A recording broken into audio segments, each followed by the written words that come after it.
And it's given an enormous boost to the right and far right all over the world, Trump's. So it's a very real problem. And you cannot simply deal with it by saying these people are awful, which they are for me, and we should try to stop them stating their beliefs and thoughts. That I think is wrong.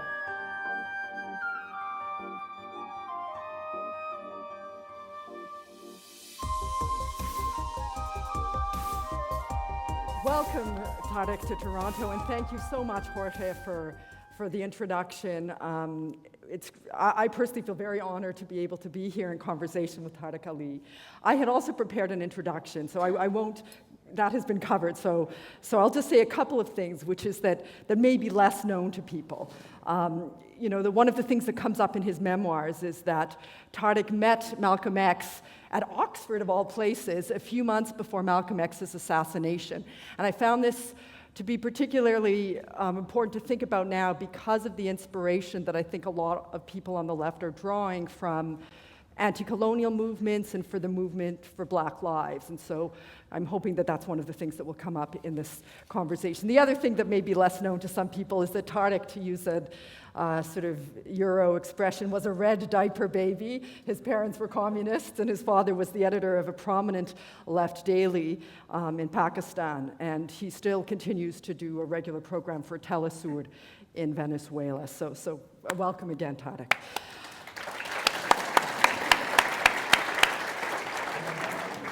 So I had mentioned, as we were talking coming in, that the first question I was going to pose concerns the rise of the right. And I'll say in posing these questions that I've consulted with a few friends in developing the questions. Ilan Kapoor, Ayaz Malik, Radhika Mongia, and Justin Potter. So you can blame them if you don't like the line of questioning. No, I'm joking. No, you can't blame them. But, and also Nigel Barif. And so one of the things that many people who are organizing on the left in Toronto have been concerned with just immediately is the upcoming debate between Stephen Bannon and David Frum a week from today. The Monk organized through the Monk debates. It's a very exclusive event. I'm not sure how many, $100 or a few $100 a ticket, but it's obviously a debate between a very narrow contingent of the right. And in the 60s, of course, you know, there was a strong support for free speech, and I think the way the language of free speech has been co-opted by the right in our provincial government here is something that's worrying, but it's also something we need to reflect upon critically as to, you know, how do we organize around right-wing voices finding specific space. So, you know, given the concerns people have about Brazil, given the rise of the right nationally and internationally, which I think you've been somewhat ambivalent about, you know, naming as a big problem, maybe because you're concerned that it would distract from organizing against neoliberalism. I wanted to start with a question about how serious you think the right-wing surge is for the left. I think it's very serious. There's no question about it. I think it's linked to the vacuum created by neoliberalism after the Wall Street crash of 2008. In some places, the left was there, could offer an alternative. I mean, if you want to talk about the left in a very broad sense, I would say that the campaigns waged against neoliberal capitalism by Jean-Luc Mélenchon in France, by Jeremy Corbyn and John MacDonald in Britain, to a certain extent by the whole Sanders phenomenon in the United States, were attempts to varying degrees to grapple with that. Where there was no left, or a left incapable of playing any meaningful role, the right went ahead unchallenged. In France, Mélenchon challenged Marine Le Pen, the leader of the far-right party, at a time when liberal politicians of the center of France, couldn't take her on effectively. He challenged her, he took her on, he showed her to be what you are, but she still got millions of votes. So the Trump phenomenon is very much part of the right-wing triumphs. Probably it's the greatest victory of the right and far right. I say far right very deliberately because the white supremacist strain in Trump's campaign and in those of his supporters, not that it's new in American politics, it's never been so open for a very long time. And that is what is quite frightening. How should this be taken on? How should this be confronted? And confronted and attacked it should be, and many people are doing it, but not the Democrats. They're doing it, in my opinion, in a very stupid way. If you read the New York Times and other liberal organs, they do it without trying to understand or to explain how Trump got where he is. Because in order to do that, you have to understand that what made this victory possible were the failures of the Democrats, including Obama. Identity politics on its own, the fact that Obama has a sort of dark brown face, answers nothing. Just doesn't answer. In the same way as many feminists, socialist feminists, were arguing that having Hillary Clinton as a president, carrying out neoliberal policies and bombing large parts of the world, wasn't going to do the trick for anyone, and actually would be very discrediting. So it was the big problem in American politics, was the failure of what I call the extreme center. The people who impose austerity, who fight wars, who are no different really from the Republicans on many, many levels. This is a pattern now in most parts of Europe and the globe. So it was those failures. Yes, Trump is a white supremacist. Yes, he harbors these people in his administration.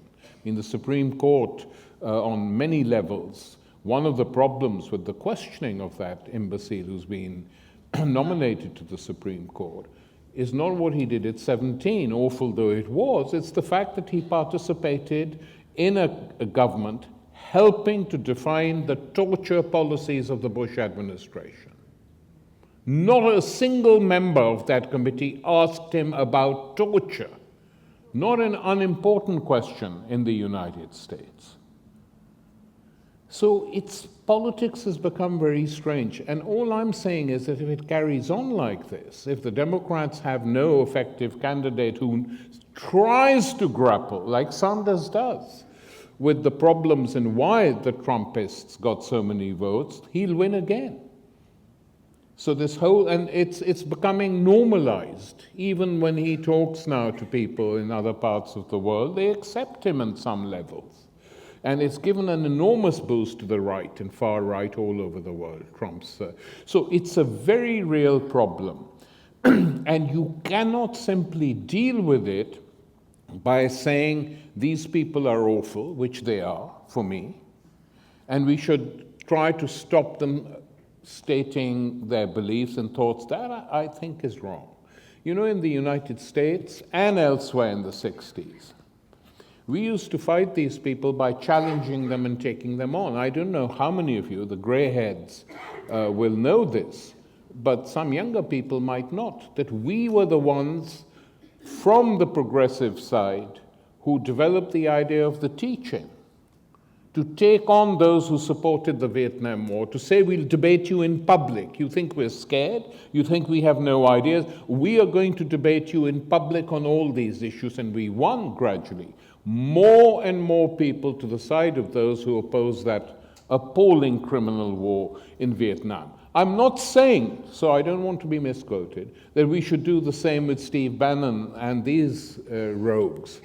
But I'm just saying that one has to understand that whenever the left has supported banning free speech, even for the worst people, except for those people I would make an issue of, who are organizing a meeting to propose violence against women, against black people, against whoever.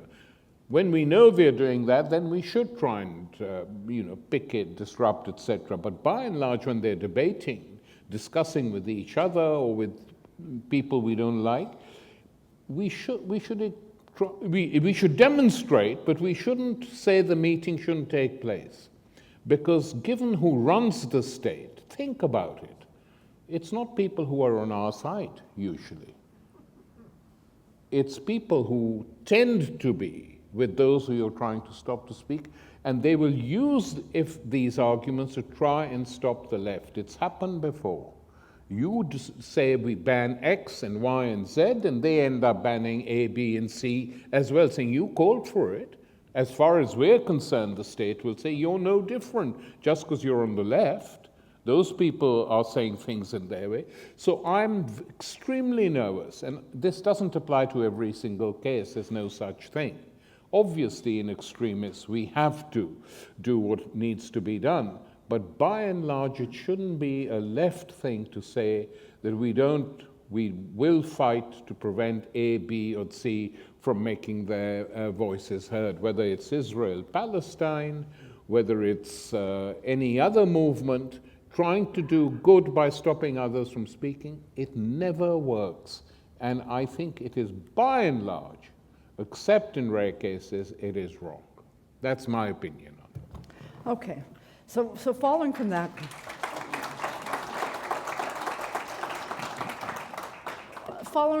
I think it's a very. I mean, it's a issue that is to some extent divisive in certain branches of the left right now, as you know well.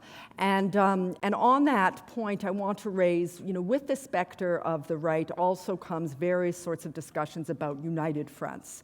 And so there have been various academic discussions about this here in Toronto over the past year, and of course there's various organizing discussions around this in terms of who do we try to get elected instead of a far-right candidate.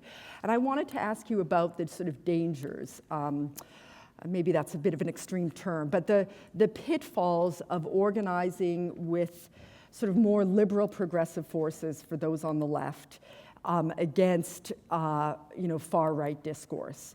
And what we need to be sort of aware of when we decide to take on, to develop those kinds of relationships specifically against far-right discourse. I think it depends on the situation. I mean, let's discuss Brazil, which is probably going to elect a fascist president day after tomorrow. Now, the Brazilian PT, the party which lost out completely, Lula's party, and many other people, left-wing intellectuals, have been making a call for a united front to stop Bolsonaro coming to power. And I think that's 100% correct, because the dangers posed by this guy, who says he wants to wage war on Venezuela, who says he wants the PT should be exterminated, wiped out, this exterminist rhetoric we haven't heard publicly for a very long time in South America. Even Pinochet never said people should be exterminated, he just did it. But this guy is actually saying that he is going to do it. And so a united front with everyone to try and stop him coming to power, in my opinion, is perfectly legitimate. The tragedy is that people who should know better, like the former president before Lula, Fernando Henrique Cardoso, who is a liberal, has come out publicly and said he is not going to call for a vote for Haddad, which is deeply shocking, because he knows better than most what the military dictatorship did to Brazil, a military dictatorship that Bolsonaro supports. So I think that that is correct. There are other cases where it may not be correct. You have to judge each situation on its own merits. I've always been nervous of saying that one should vote for a US Democrat to stop sort of awful Republican from getting in. I'm nervous because actions like that basically extend the illusion that the Democrats are fundamentally different. Some are, individually, they may be, more than a few. But the experience of the Obama period in the White House, which I see often gets mythologized, shows us the exact opposite. I mean, he was a weak president. He could have had a Supreme Court judge, but he didn't want to upset the apple cart. Legally, technically, constitutionally, he could have appointed or pushed through the appointment or appointed himself a judge to the Supreme Court when the vacancy came up. Didn't do it. The workers in the Rust Belt states who voted for Obama twice turned to Trump. So it's calling them racist is not sufficient. In fact, it's wrong since most of them voted for Obama anyway. So one has to go beyond simple questions of identity and try and see what the real problems are. And it's not easy to do that in this world where a lot of one single issue campaigns are mounted. So, we will see. I mean, were it Sanders, but there are Sanders candidacy, I personally would say I would vote for him. Abe is sort of espouses a form of social democratic politics on some internal domestic issues. And it would be a big shift, and he'll be denounced as a commie, a red, this, that, and the other. So were he to be the candidate and win, I mean, it would be it would open up a completely a new space. In France, to give you another example, there was a choice between Macron, a total and complete neoliberal creature of the French technocracy and the French establishment and the French banking system, quite a clever operator, became the candidate because lots of French people thought he would be a better bet against Marine Le Pen, forgetting that had they voted, many on the left, had they voted for Mélenchon, and the final fight had been between Jean-Luc Mélenchon and Macron, the debate would have been of a totally different character and helped to politicize the consciousness of large parts of France, because the battleground would have been different. And we know perfectly well that many in Macron wanted Le Pen as the candidate. So they used the media to marginalize Mélenchon, present him as a sort of guy whose ideas were being used by Le Pen, etc. So, these are sort of tactical questions, but in the big strategic issues, if there's a fascist candidate, I think the largest possible united front has to be created, as in the case of Bolsonaro. I just wanted to push you, this wasn't the question I was going to ask next, but since you raised the issue about some of those voting for Trump having voted for Obama, I wanted to ask you about that because this is something that comes up in both of the books that this discussion sort of pivots around. And I'll admit that I'm not sure that I feel that this in itself is sort of a repudiation, that the fact that people voted for Obama, I think, is not an expression of people not being racist. I think, whatever, many people on the left might have a critique of some of his analysis, but I do think that Ta-Nehisi Coates actually had a pretty persuasive argument for why various white Americans who might harbor extremely racist positions might still have voted for Obama. And so, and I say that to sort of bring the point home to Canada, where I feel that, the underlying current that allows for anti-immigrant sentiment and that might have allowed, for instance, Quebec Solidaire to be elected recently in Quebec, or Ford to be elected here in Ontario, that there is this underlying, current of pretty deep racism that animates people who vote on the right. And, no matter whether they may at some point have voted for somebody who wasn't white. And so I think that this is something that the sort of current new left has sometimes taken the sort of old left to task for, right, is not sort of talking about that explicitly. So I just wanted to ask you your view. Look, as far as Obama is concerned, I don't know how many people are aware of this, but as president, he separated children immigrant children seeking refuge from their families as well.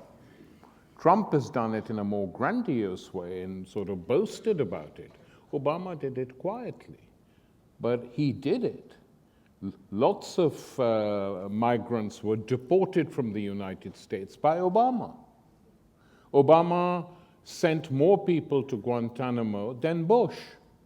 Obama increased the American presence in Afghanistan, sent many, many more troops than Bush did. And from his point of view as an imperial president, which every president of the United States is, whether people like it or not, I mean, the Americans don't want to leave Afghanistan because they fear, not that they fear, they don't want to leave a country which borders on China where they can have permanent military bases. That's the big reason. Nothing to do, actually, very little to do with Afghanistan itself, because they've been negotiating behind the scenes with the Taliban for years, and some deal is possible. So one just has to think a bit more deeply before jumping to what seem to be obvious conclusions. And you know, how many racists voted for Obama is an interesting question. It's not the most important question, in my opinion. You know, there are other things to consider when someone is made or elected president of the United States. The fact is, as I said earlier, in the vacuum that exists and what happened after the crash of 2008, people do not accept the system as it is. They're nervous. They're not sure it will deliver the goods. They got a big shock after 2008. They don't like the austerity measures that are being proposed. They don't like the fact that since 2008, the rich and the level of the rich has reached astronomical levels in terms of wage differentials or salary differentials or whatever you want. They don't like it. They're not totally convinced by the left. And so in these cases, this is not a new thing. When people come, demagogues, etc., and say the problem is immigration, like the problem was Jews in Germany, etc., people get taken in sometimes. I mean, you know, we can't forget that Hitler got a large popular vote. I mean, mainly because the left failed to unite in Germany, the Social Democrats and the Communists. But he did. And an element of that is visible in the situation today, but not on such a drastic level. So this turn to the left, to the right in the former Eastern Europe, it's not a huge surprise. It had to happen after you had the events in the 90s. Where the West was supporting all these people now in power, in one way or the other, or supporting liberals, center liberals, extreme center people who couldn't deliver the goods. These guys are now going, you know, most of the way. They're all members of the European Union, by the way. And this whole notion in Europe that somehow the European Union is the new gold standard, and if you oppose it, it's ridiculous. The European Union has been a machine for implementing neoliberal economics in Europe. And so when people get taken up by it because it believes in the freedom of movement within Europe, I mean, I'm like that freedom of movement like anyone else, but it's restricted to Europe. B, all the refugees coming from the wars created of the United States, the Syrian refugees, for instance, sometimes are let in, sometimes are not. Thousands have died in the Mediterranean, which has become a graveyard for many refugees because they've not been let in by European Union governments. And even in a country like Germany, where Merkel agreed on the spur of a moment to let in 1 million refugees, we see the backlash now against it, you know. So all these things are related. I mean, my view is, you know, slightly satirical on this, but whenever the West wages a war, the anti-war movement, where it exists, should say, okay, well, how many refugees are you going to take in? We want a guarantee first. You're going to wage a war against Libya, against Syria, against here and there, 1 million. Let's then take into account, put into the balance sheet, how many of the refugees created by those wars you're going to let in. At least make it an issue linked to war, and not something that these people who are poor are running to steal our money in social services and all this crap that goes on.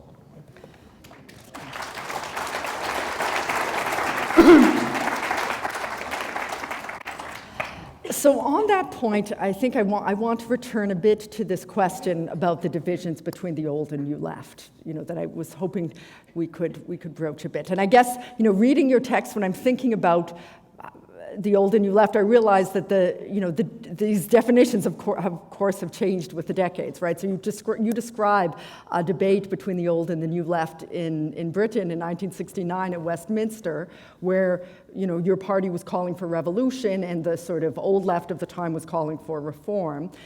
And I think about how in Canada, I think some of the, one of the really vibrant social movements in the last decade has been No One is Illegal, which is an explicitly, pro, no borders kind of a migrant justice movement. And more recently, Black Lives Matter and Idle No More, which is an explicitly sort of anti-colonial indigenous resurgence movement. And so how can the left of your generation that has been very influential in global debates for the last number of decades, in what ways can that group work in sort of equal partnership with organizations that are framing the concerns less specifically around class? And how do we sort of frame everything in a form that also gives representational value to the new generation of activists who are now taking, I think, direct action as a significant part of their repertoire of ways of confronting power? Well, direct action was very much a thing of the 60s and 70s. I mean, we were in some cases very ultra-left on that, not having anything to do with mainstream political parties or even mainstream politics. So there's nothing new about that. Yes. Campaigns against racism in the 70s,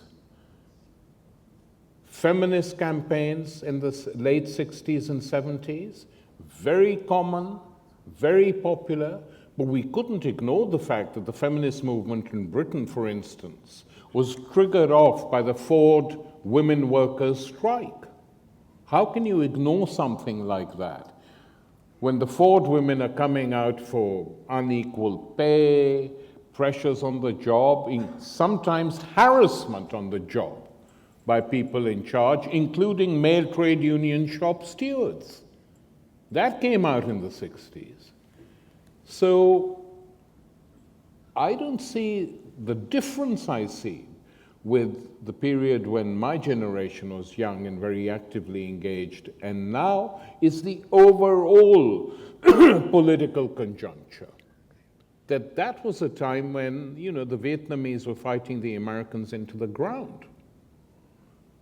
That's why the women's movement called itself the Women's Liberation Movement, because the Vietnamese had a movement which was fighting the Americans called the National Liberation Movement. That was the fight for gay rights. The name of the organization was the Gay Liberation Front, because they were linked to a much, much broader politics than simply the single issue. And most of them were on marches with their own slogans, but part of a big movement. So, in my opinion, what is divisive is a certain dogmatism and a failure to understand that the only way movements can be successful is if they go beyond their own particular ghettos. You will not be successful, in a meaningful way outside that. But I always smile when people say, you lot were so different. Well, we were and we weren't. We learned a lot. The anti-racist campaigns, the fight to defend immigration, immigrants coming in. And this was in a Europe which had actually sent a lot of migrants out to the rest of the world. I mean, it's a joke for me that lots of people in this country are hostile to immigrants when they themselves are immigrants. I honestly can't understand the mentality. Or in Australia, you know, it's a total country of migrants who went and butchered large numbers of indigenous people. Or in the United States, what right have the citizens of these countries to talk about migration when these countries were created by migrants? So you now say, enough, we want to stop because we don't like the color of the skin of those who are coming in. But you know, quite a lot of people in Australia, the Aboriginal peoples, the indigenous peoples in the United States and no doubt in Canada, didn't like the color of the skin of the people coming in. They made lots of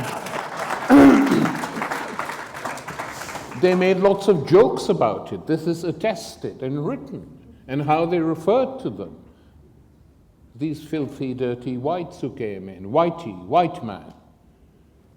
So there should be some sense of reality, and this is where the mainstream political parties have totally abdicated all responsibilities in order to try and come to power by the lowest common denominator in politics.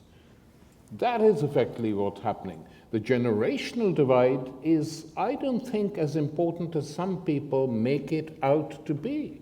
Because when I hear debates on the Me Too issue between women, you know, they remind me of debates we had in the 70s between radical feminists and socialist feminists.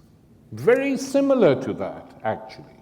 And I'm happy to be saying this in Toronto, because the feminist movement in Canada grew very radically in the 70s. These issues which are now being discussed were being discussed in the 70s. I remember marching on a pro-immigration demonstration in Toronto with lots of people from the city, from all groups, and I'm trying to remember the slogan, which I thought at the time was quite imaginative. It'll come to me in a minute. Which linked immigration. It went like this: unemployment, inflation are not caused by immigration, bullshit. The enemy is profit.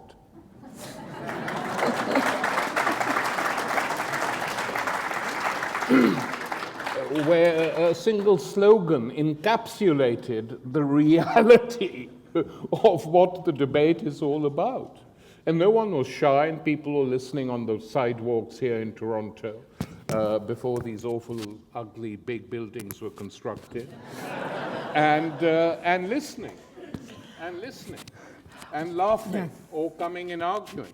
So, you know, these are not new debates. I mean, the young might like to think they're new, but in reality, they aren't new. They are old debates, and we'll be carrying on, unless anything good happens, in debating them in 40 years' time. And then the young of today can say to the young generations then, hey, but we were discussing all this in 2018 or 2017. You know, you've just come to it afresh. It's always been the case. So, fair enough. In street fighting years, you have a very kind of nuanced account of some of the divisions, the left sectarianism of that horrible period. Yeah. But I think it's actually quite important, I think, also for the Toronto left, which has also experienced, I think, its share of sectarianism. I was surprised, actually, at that when I first moved here, which wasn't that long ago, really, about 10 years ago, the extent to which some of that was still apparent. And so I was wondering your perspective on how the current left might learn from the way in which sectarianism has prevented sort of bold action, especially because, you know, another crisis along the lines of 2008 is probably around the corner, or not too far, you know, we can expect one to come fairly soon. How can we be ready, given, you know, all that you learned through those decades and into the present? It's a very difficult question, actually, because, you know, the big difference, as I said, is not just generational, but it is what has happened to the world since the 90s. And I think that the total collapse, even though many of us on the left had no time for the way the system was organized in the Soviet Union, nonetheless, the existence of that country and allied countries created a space which enabled us, who were some of its fiercest critics, to exist and function. And when the Soviet Union collapsed, even some right-wing politicians in South America said, oh my God, the Americans have now got us by the throat. They understood what had happened. It was a tectonic shift in world politics. An American hegemony, control, domination, which some people try to deny exists. A very good book by my old friends, Leo Panich and Sam Gindin, proved the exact opposite in this city. That the American empire is a very powerful enterprise. It's still very dominant. It suffered a few blows, but no blow as serious as the defeat in the Vietnam War. And it's strong, dominating, and it dominates Europe. And this combination of the United States and Europe is a very strong thing with which the Chinese cannot compete. The Chinese are like Britain, if you like, in the 19th century, the early Industrial Revolution. They produce commodities on a mega scale. But the most important things, the spare parts, the technology, all that is controlled by the United States, by and large, and the Europeans. And we can't forget either that American capitalism took over the biggest and most important invention of this century, which is the World Wide Web, produced by kids on the West Coast. This didn't happen in China or anywhere else like that. So writing off all the the elements of American domination of the world economy, it's easy to do, it's just not factually accurate. And so if we see another financial crash in the next few years, in the next decade, what sort of strategy should we be taking? I mean, should we be considering debt strikes, things that are somewhat more radical that would really shake the system? What do you see as the alternatives available? Of course, based on the I have to be honest. Yeah. I have to say that the only alternatives available today, what happens in 20 years' time is unpredictable. But the only alternatives that are available today and which are coming up in different forms are, if you like, what Corbyn has called radical social democracy.